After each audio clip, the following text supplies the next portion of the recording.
bunny fans, this is Fiona here, the bunny coach with Moose to keep me company. So today I wanted to talk to you guys about bunny speed dates. I had a question about this recently about how effective they are, and I know that a lot of people recommend them when they're looking for a friend for their rabbit.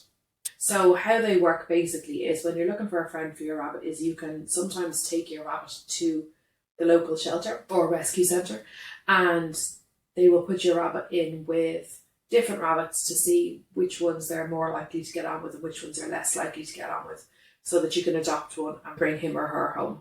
So to be honest, I don't put a whole lot of store on bunny speed dates. This is because I've often had contact from people who have taken their rabbit for a bunny speed date. They have a period to get on quite well, then they've brought the second rabbit home, and then once they've got them home, the rabbits have started to fight. And they're like, oh my gosh, what happened? I thought they were getting on really well, and the rescue told me that they would be fine. So several things can go wrong. This is the problem. So first of all, does your rescue know a whole lot about rabbits, and do they know a whole lot about bonding? If they don't know a lot about bonding, or the person that you're actually dealing with on that particular day doesn't know a whole lot about bonding, they may be misreading the signals from your rabbit. Sometimes they say, oh, it's fine, because they're not actually going straight to fight mode straight away. So that's a good sign. And it can be a good sign. The problem is that your rabbit is out of their own territory. So they're generally curious, they're interested in their surroundings, they're wondering, where they are, they're having a good old sniff around because there's lots of other bunny smells around, and they may well ignore the other rabbit and not pay them much attention. But then you bring the bunny home and you bring them into their own surroundings and their own territory, and you're there as well for them to be territorial about, and they suddenly go, hang on a minute, I'm not keen on this stranger being in my house, and that's my mom or my dad, and this is my house, and what are you doing here? And they can then go into attack mode, even though they didn't do that at the shelter. I think where it can be useful is where you don't bring home a rabbit that your rabbit goes straight into fight mode with in the shelter. If your rabbit and another rabbit go straight into fight mode, then it's very likely that those rabbits aren't very compatible, or at least that the bond would be very difficult. So from that point of view, it's useful to know which rabbit not to bring home. I think as long as they're done with your understanding that they may not tell you the whole picture, then I think that they can be useful.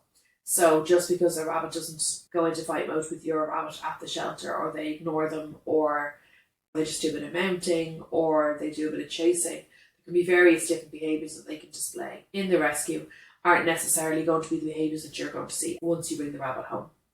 So I think if you use them from the point of view of that's a rabbit that I'm not going to bring home because these two rabbits have gone straight into fight mode, and if you bring home a rabbit that doesn't go straight into fight mode with your rabbit, then that might be useful. But then the thing about it then is to not to expect that they won't fight at all once you get them home.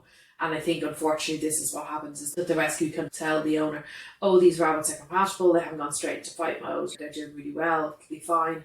And don't really give the new owners the full picture of what the bonding process could be like, or how much hard work actually needs to go into it.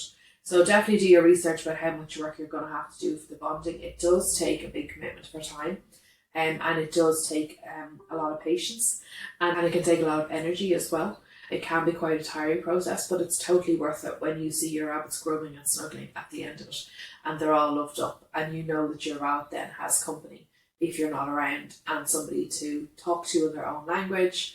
And it's just really the way rabbits should be kept, and you just really see that this is how they really should be when you see them with another rabbit. So it's really beautiful to behold, and it's well worth every minute of blood, sweat and tears that goes into the bonding. Sometimes the bonding, of course, is not that difficult, so don't panic about it either.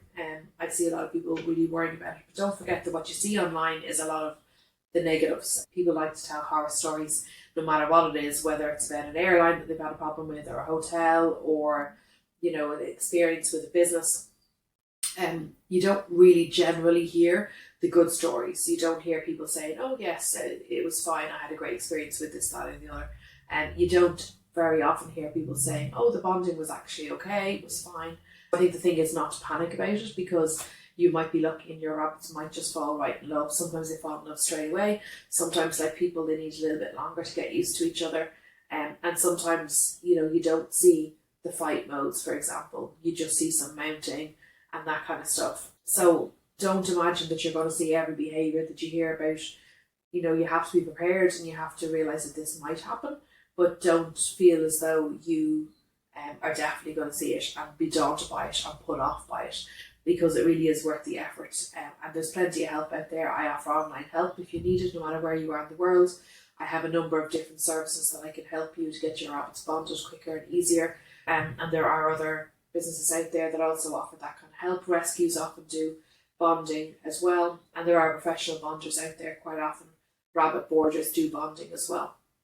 So don't feel as though there isn't help out there for you, and don't let it put you off getting your rabbit bonded and getting them a friend, because you'll never regret it once you get them together and you see them together and how sweet they are together. You'll never regret it. Okay, hope that helps, guys. Bye.